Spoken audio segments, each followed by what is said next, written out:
My name is Casey Asquith Jackson, 21 years old, from Rochester, New York. Today we are in Birzeit, West Bank, outside of Ramallah, making a piece about the pieces we make. I'm Salah Shbak, 21 years old. Been living in Palestine, West Bank, since '96. I was born in the States, but I was raised here, so more Palestinian than American, you can say. And we've been making films together now for 3.5 months or so. And this is just another one, I guess. The day we wanted to shoot, had this project in mind. We were gonna go film some clashes in Nabi Salah. And, you know, as usual, I wake up first. Have to, you know, sort of push the team ahead. Sometimes Salah is slacking. I gotta keep us on our game. So, you know, I wake up at the right time, smoke a cigarette, look out the window, start getting ready, drink coffee in the morning, start our day, take a shower, brush the teeth, get dressed, do my thing. Try and wake up Salah, but he's, you know, incorrigible. Anyway, got up in the morning, saw Kusai still passed out, tried to wake him up, didn't work. Went and made some Nescafe, turned the hot water on, smoked a cigarette, got in the shower, got out of the shower, put my clothes on, and he's still in bed. Call his name a couple of times, he finally responds. Barely can open his eyes, so I had to wait on his ass for like half an hour. But we managed.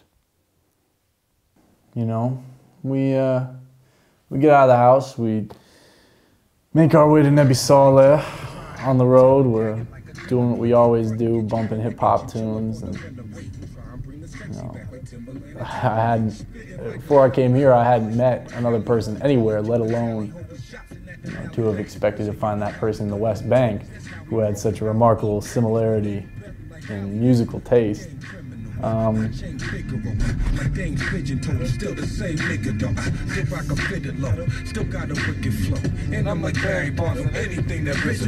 So while we were driving to Nabi Saleh to film the clashes, I remembered the first time me and him went to film on Calandia. And this was our first piece we ever did together, so it was a first experience for the both of us. Kusai was mad nervous. You know, there's tear gas, rubber bullets, a guy coming from America, like, well, what the fuck? What's going on? We were down at Calandia at the checkpoint in Ramallah filming these clashes. And yeah, it was a hell of an experience. It was kind of a trial by fire for me. I'd never been in a situation like that before. I mean, I'd seen riot police at protests in the States, but it's nothing like having, you know, tear gas, rubber bullets, and the occasional live round fired at you by fucking Israeli army. That day I kept telling him to come forth, let's get some good footage, get closer to the Israeli soldiers, and he was like, no, hell no, I'm not coming there. No way I'm doing that. But it was a long day, so I guess he kind of got used to it as the day went by. But no, it was the right way to do it though, because, you know, Salah was in his element. He'd been going to those things since he was a kid. And he introduced me to it, and I kind of struggled with it at first, but eventually it just sort of came together. And this day was a lot like that, you know? We're in the car, we're driving from Birzeit to Nabi Saleh. I've never been there before, but I heard a lot about it. Apparently there's clashes there every Friday. There's always a demonstration because there's a settlement right next door. The whole time I'm thinking about how crazy this shit is about to be. I mean, last week, this guy from the village got killed during a protest, got a gas canister straight to his dome, and he died. And I mean, that's kind of the reason we came out this week, was because we knew the demonstrations are going to be really intense. Each one of us was filming with his individual camera. And we both went our separate ways when we first got there. We didn't even plan what we were going to shoot or nothing. We didn't even talk about it. He just like went to the hills and I went down to the street. You know, most of the day, Salah was down the front lines with the rest of the protesters, getting the camera right in everybody's face. Fearless, as per usual. And I was, you know, I'd been in one or two situations like this before, so I wasn't quite as skittish as I used to be. But I still wasn't right down there in front. I tended to stay up in the hills and kind of see what he was doing. I had my little camera, he had his camera, and we were always in two different locations.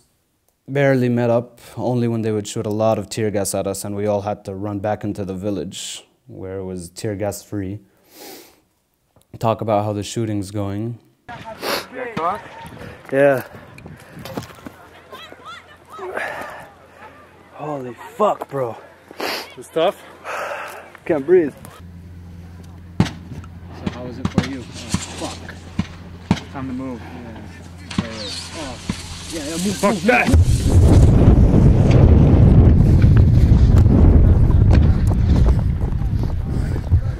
But one of the things we wanted to explore was how our process works together.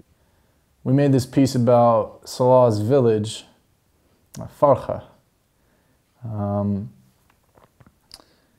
we only had one camera, of course, so, you know, one of us would take the camera, walk around this landscape that we were exploring, and the other one would hang out, kind of get ideas for what he wanted to shoot. And you know, we were fucking around with the kids from the village. They were fascinated to see this machine, and even more fascinated to you know, interact with the people who are using it.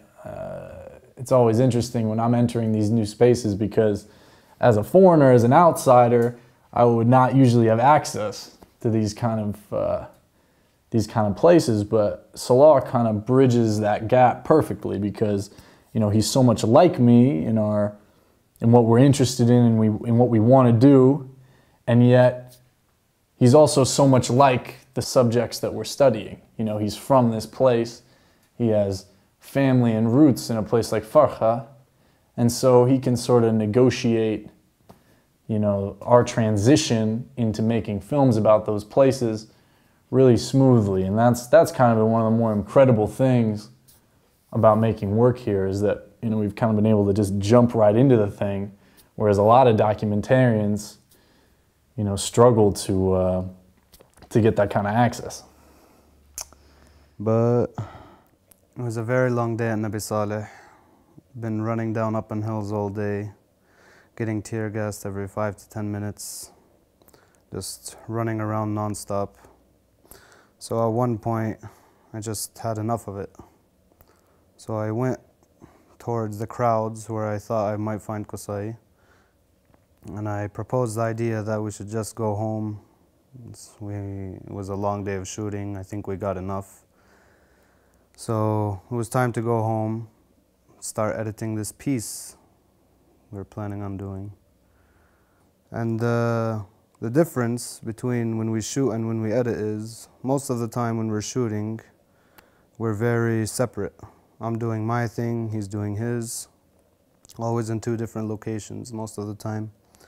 But when it comes down to editing, both of us are just glued in front of the computer, talking about what we should use, what we shouldn't use. It's very collaborative. Yeah, I mean, after a long day of shooting, you know, you think you come back and you relax, edit in front of the computer, but it can be just as frustrating. I mean, you're not only battling the beast of the technology, but got to argue with the dude sitting next to you about getting your shot in front of his shot and his shot in front of your shot. And it can get kind of heated, you know, a little frustrating. While we're editing, it's like any other job. It can get on your nerves. Me and Qusay usually end up fighting or arguing about certain techniques we want to use. So we need a break, you know, it's like any other job. Need to get up and make some goals. And it's what we do best. Bump some hip-hop tunes like always, and just release all that negative energy into making some hoops.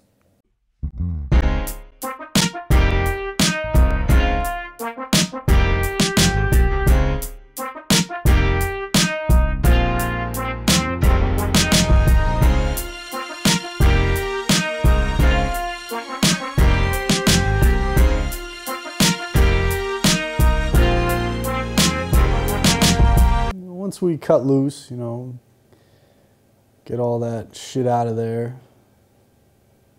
come back, and I always seem to make something worth looking at.